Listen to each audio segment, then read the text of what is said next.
Hello, welcome to Magic Circles in the Skies podcast and today's episode. But before we begin, I'd like to give thanks to all the people that have liked, shared, and subscribed. This is very much appreciated. I'd also like to welcome any newcomers to subscribe too, since it helps with the algorithm and supports the channel. Now for today's episode, which is called Walking on Water, Walking on Earth, and Walking on Air by Magic Circles in the Sky, which I've renamed as the Garden Beyond the Monsoon.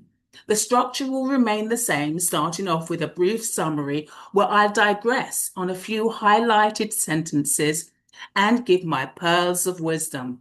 Then we'll move on to my critical review on how I see this fairy tale blends with today's society, and also a film which can give a good parallel and comparison.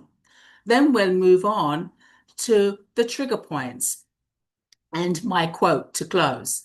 So let's begin with Walking on Water, Walking on Air, and Walking on Earth by Magic Circles in the Sky, which I've renamed as The Garden Beyond the Monsoon. After the devastation of a monsoon in the village of Hampi, southern India, three children, Advik, Kabir, and Samira, find themselves wandering alone, disorientated, and emotionally numb. I digress. They feel as though they've lost everything. Their once familiar world has been turned upside down by tragedy. How many of us have had actually had that experience? I digress. The sense of abandonment after losing their parents must have been palpable. With nowhere else to go, they follow the rhythm of the land until they come across a hidden garden, lush, radiant, and seemingly untouched by the storm. I digress. A little touch of heaven welcomes them with security, healing, and laughter. Pearls of wisdom, the awakening of purification after everything that needs to be eliminated is. This garden isn't just a place, it feels like a soul space, a realm suspended between grief and grace. There are no fences, no paths, no clocks. The children find talking fruit, laughing animals, and a strange sense of peace. I digress. That unexpected sanctuary within us acts as a place of comfort. They play, they rest, they begin to feel again. It's as if the garden has given them permission to be fully present, to lay down the fear, and to remember something older than the chaos they've known. I digress. The warm embrace of love, which feels close to what they once had with their parents, pearls of wisdom. This sacred place guides the children to their soul's essence and inner child. But the story doesn't end in the garden. As night falls, the real world calls them back. They are found by missionaries and taken to the missions base, which is used as a makeshift home between their local church and school. At first, the transition feels jarring. I digress. The disappointment of being transported back to reality must have felt like a bad dream. Their limbs ache, their minds resist, and their hearts long for the sanctuary they left behind. Yet something has shifted. The stillness and untouched treasures of the garden have planted seeds within them, seeds of courage, trust, and transformative power as a new kind of vision beckons them to see life from a different perspective, with the essence of a child's imagination still present. I digress. The garden's exotic environment renews their minds so they can bear witness to a different kind of life. Pearls of wisdom. The experience of adapting to transition reveals who they are as individuals while healing. Samira, the youngest, is the first to speak up. She begins to tell their story, not just of the flood, but of the garden. Her voice carries not just memory, but mission. And in the weeks that follow, something unexpected happens. A village-wide effort begins to emerge. I digress. The resurrection after a storm and of a forgotten village rises. Sketches of a dam and a reservoir by her friend Maya turn into a blueprint for the community's healing. I digress. The sketches speak the dream into existence, just like the voice can. Hampi begins to rebuild, not just physically, but spiritually. From the inside out, pearls of wisdom. While healing, the children see a vision of hope for their birthplace to be restored into an oasis of dreams. The story is about the purest form of magic, from a place of healing, faith, hope, and steadfastness to the unseen energetic forces contained within and the mysticism emerging from a cave tucked hidden away in the garden. It's about how children sometimes carry the clearest of visions, how sacred places often emerge when all seems lost, and how healing doesn't always have to look like a straight path. It can look like a play, stillness, and whispered invitation back to trust. I digress. The power of a dream birthed through the limitless manifestation of children's eyes, pearls of wisdom, the realization that magic is within us, there if only we can, only if we knew how to use it, just like a child. If something stirred in you today, write it down, give it shape, maybe even share it with someone else who's forgotten their way. And and if you've ever find yourself wondering, or if you're too lost to return, may you hear this as a gentle echo. The garden is still there, and so are you. You just need to be watered. My critical review on how this fairy tale plays in today's society. This fairy tale takes us on an immersive journey through the lens of three children's eyes who've experienced the loss of everything they once held dear to their hearts, which made them feel whole. The veil of security has been torn, so now they are confronted with the test of healing their broken hearts alone when they stumble on this exotic garden that looks like a little bit of heaven. It's a place where you can heal, take in life again, and feel completely restored. The magical garden filled with grace, peace, and healing allows them to imagine life after the storm and perhaps death.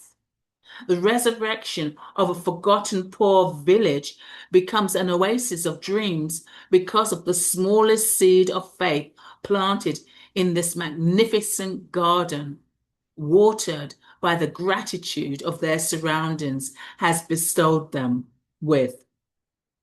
The naturalness of the garden proves to be a nurturing environment with interesting beings who befriend the children, providing comfort in the place of loneliness. This is mirrored by the community's support they seem to garner from the strength they show as survivors. The village becomes influenced by their resurrection, and the local government begins to accommodate the 60 orphan children as the treasures for the future of Hampi. So what was once considered irrevocable disaster slowly begins to turn into a blessing in disguise for their future and their parents' legacy. I'm sure we have witnessed someone close or far from us who has experienced their personal monsoon of chaos only to emerge from the rubble of their life with experiences that end up changing the trajectory of their future circumstances. I heard about a situation that really left an inspiring impression on me.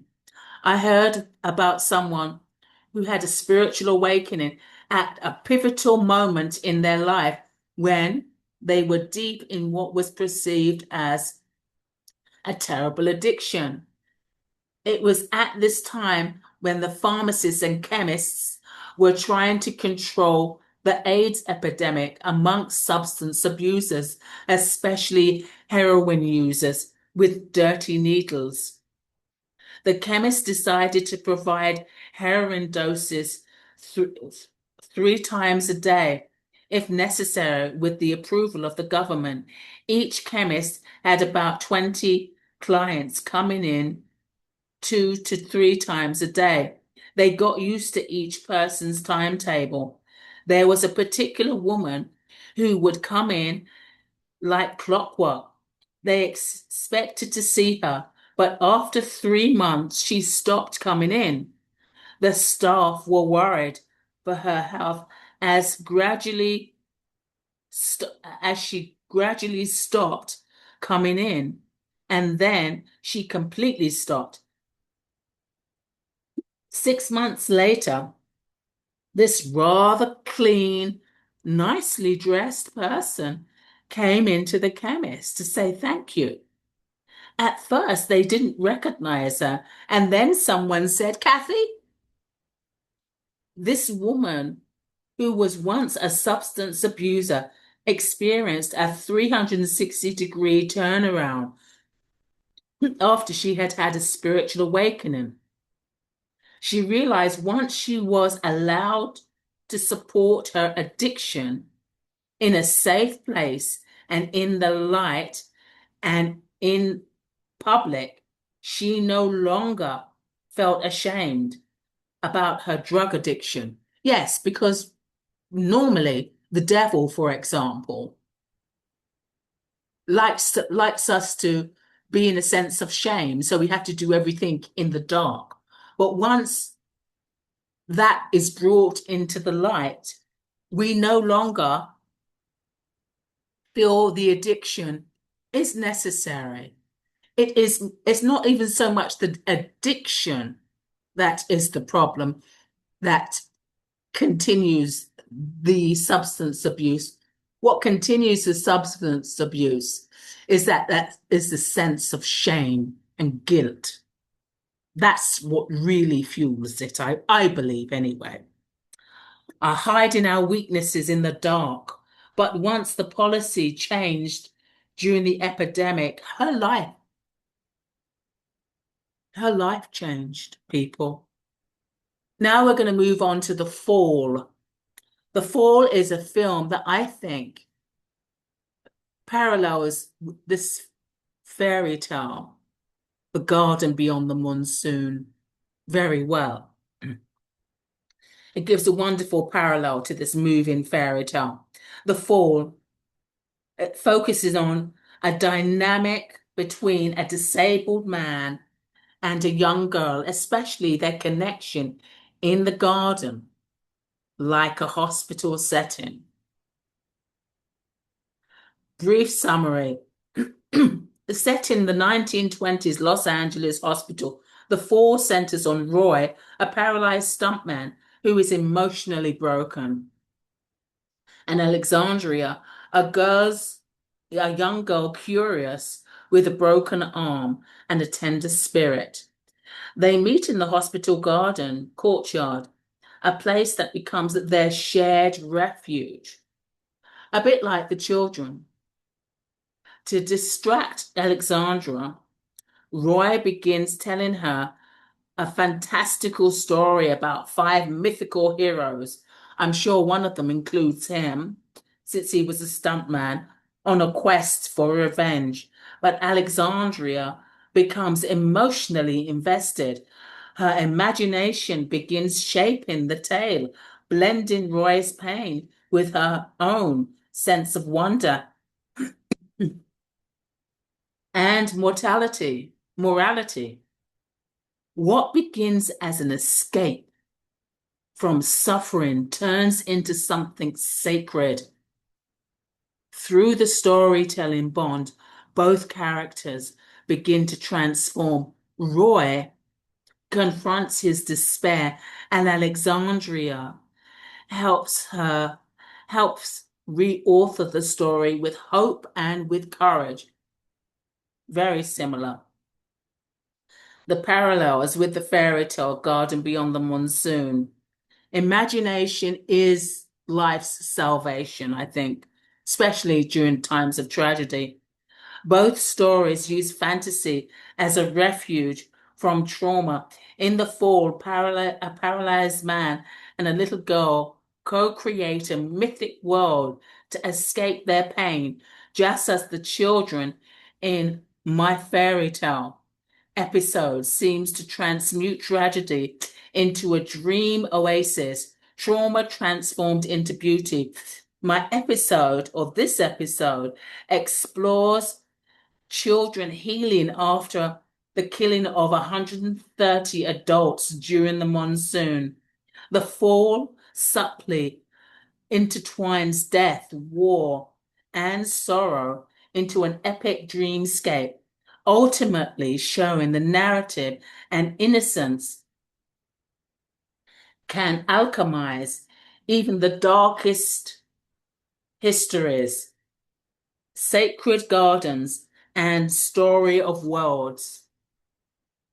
The sacred garden in this episode mirrors the lush, hyper-stylized visuals of the fall, where landscapes carry emotional and spiritual weight. Both stories treat space and nature as characters of healing, child as witness or creator. This is very interesting. Alexandria in the fall is not just a passive listener. She changes the story with her heart. Similarly, the children in this episode reshape a devastated village with their sacred vision, presence, and manifestation skills through the power of faith and hope and speaking things into existence. What a comparison. Here's a poetic line that could be a connect. If the fall showed us how a child's imagination can rescue a broken man, the garden beyond the monsoon shows us how children, through sacred dreaming, resurrect a village soaked in sorrow. Both speak in the language of myth, memory, and miracles. Now let's just move on to the last part, my trigger points. And well, the trigger points really is my 5 towers that I went through: homelessness, a harmful disease, a death of my beloved cat, death of my mother, and losing my job. All of these things happened at once. And so I was definitely walking around like, but I didn't have a garden to walk around in, a magical garden, healing garden. I was just walking around in a concrete, cold society with no real support, trying to cope with life, not heal my life, but cope with life. But spirit came in to my life and planted the seed of hope.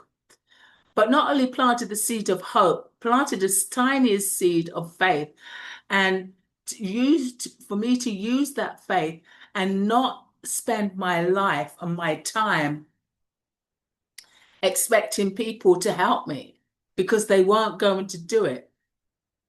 What he wanted me to do and what I consequently did was use the power of healing within, using my manifestation skills, my faith, hope, my vision, whatever vision I felt existed after the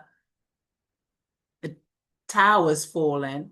I used all of those. I used every resource that I didn't think I had, that I accumulated and manifested during this time, just like the children are doing in their garden, and made my life work. In actual fact, my life and who I am as a person is quite a surprise to me. I have nothing but gratitude after going through the eye of the storm of those five towers that formed rubble around my feet as I consequently was able to rise like the phoenix from the ashes. So that's my trigger point. It triggered the fact that I had gone through this episode, this devastation in my life. I didn't have the support that I would have liked those children have in the story and in the film, but I had spirit support. Thank you, and thank you for listening. And here's the quote to finish off today's episode. Healing is a lifelong lesson, blessing, and gift we give ourselves, mind, body, and soul. Healing is a lifelong lesson, blessing, and gift we give ourselves, mind, body, and soul. Take care. And once again, goodbye until next time.